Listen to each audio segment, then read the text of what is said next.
जय हिंद। आज हम पॉलिटिकल साइंस में भारतीय संविधान से संबंधित कुछ selected previous year important question को लेकर के आए हैं, जो कि आने वाले किसी भी एग्जाम के लिए अत्यंत ही महत्वपूर्ण साबित होंगे।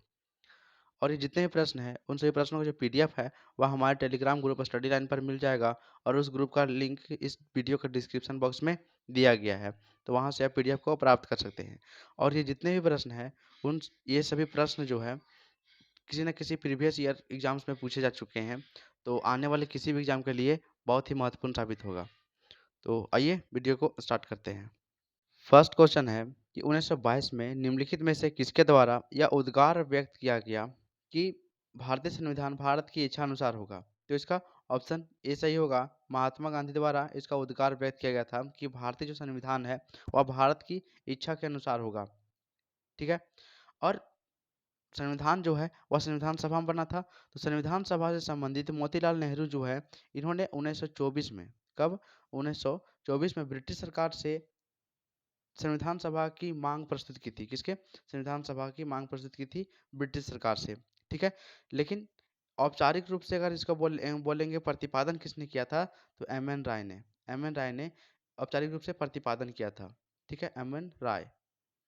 लेकिन मूर्त रूप, मतलब उसको मूर्त रूप प्रदान किसने किया था, तो पंडित जवाहरलाल नेहरू ने। जवाहरलाल नेहरू। ठीक है। नेक्स्ट क्वेश्चन है, कांग्रेस ने किस वर्ष किसी प्रकार के बाह्य हस्तक्षेप के बिना भारतीय जनता द्वारा संविधान निर्माण की मांग को लेकर प्रस्ताव पारित किया था।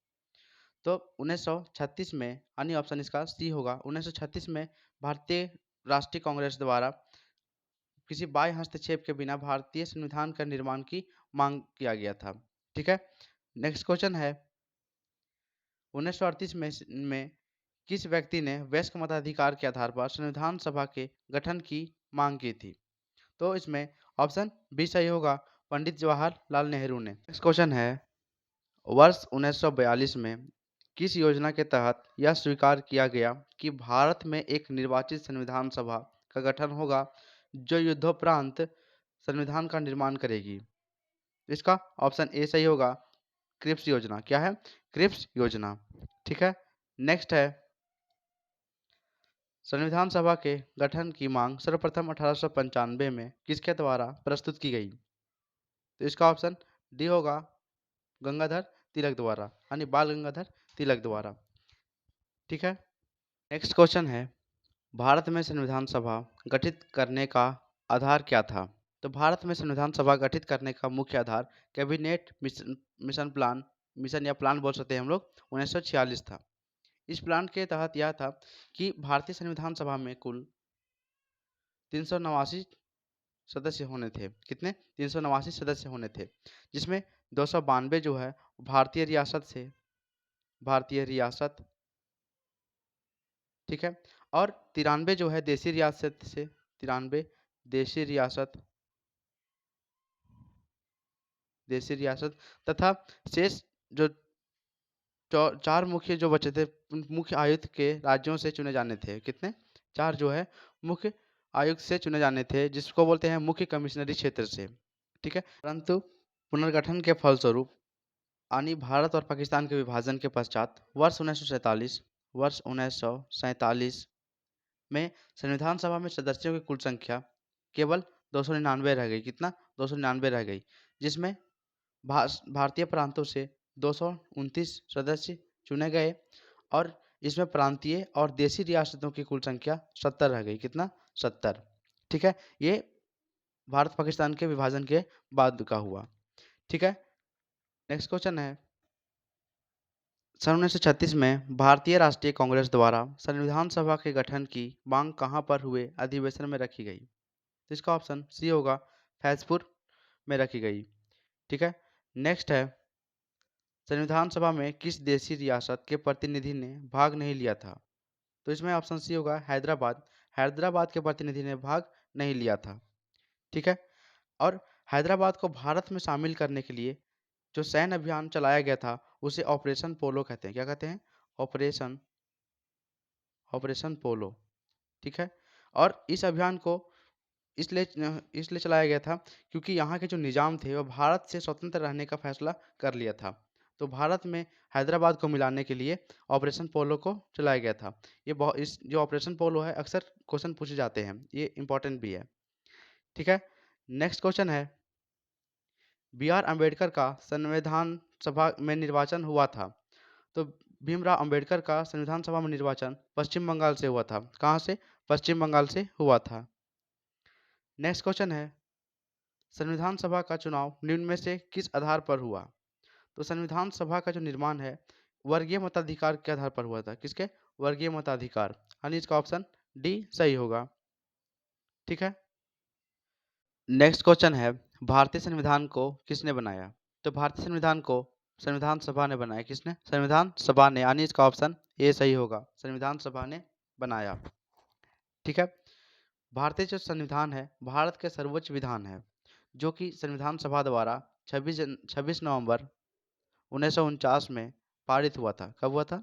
26 नवंबर 1949 को पारित हुआ था और 26 जनवरी 1950 को प्रभावी हुआ था। ठीक है, यानी लागू हुआ था 26 जनवरी 1950 को।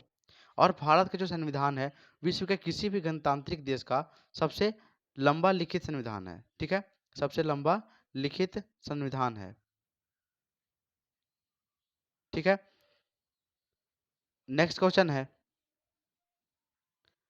संविधान सभा की स्थापना कब हुई थी? सॉरी, संविधान सभा की स्थापना कब हुई थी? जो संविधान सभा की स्थापना 9 दिसंबर 1946 को हुई थी। कब हुई थी? 9 दिसंबर 1946 को।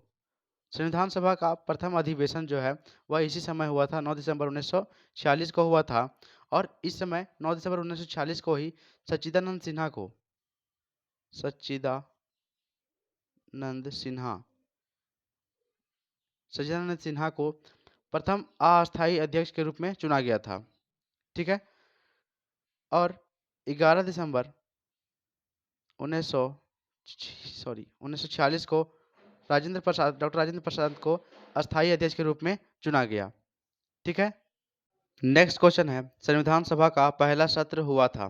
तो संविधान सभा का जो पहला सत्र है वह 9 दिसंबर 1946 को हुआ था। कब हुआ था? 9 दिसंबर 1946 को, यानी इसका ऑप्शन सी सही होगा। ठीक है, नेक्स्ट क्वेश्चन है, संविधान सभा का संवैधानिक सलाहकार कौन थे? तो संविधान सभा का संवैधानिक सलाहकार वेनेगल नरसिंह राव थे। कौन थे? वेनेगल नरसिंह राव, यानी इसका ऑप्शन सी सही होगा। ठीक है, नेक्स्ट क्वेश्चन है, संविधान सभा के विभिन्न पहलुओं के अध्ययन हेतु संविधान सभा के कितनी समितियां नियुक्त की गई थी? तो संविधान सभा की 13 समितियां नियुक्त की गई थी। 22 जनवरी 1947 को उद्देश्य प्रस्ताव की स्वीकृति के बाद, है ना, उद्देश्य प्रस्ताव को पंडित जवाहरलाल नेहरू ने पास किया था, मतलब पारित किया था। और 22 जनवरी 1947 में इसको स्वीकृति के बाद में अनेक प्रकार की समितियां बनी थी, जिसमें प्रारूप समिति, संघ शक्ति समिति, वार्ता समिति और संघ संविधान समिति, ये सभी समितियां बनी थी। ठीक है, तो आज के लिए इतना ही। आई होप कि आपको यह वीडियो अच्छा लगा होगा। अच्छा लगा होगा तो लाइक कीजिए, सब्सक्राइब कीजिए और अपने दोस्तों के साथ शेयर कीजिए। Thank you for watching.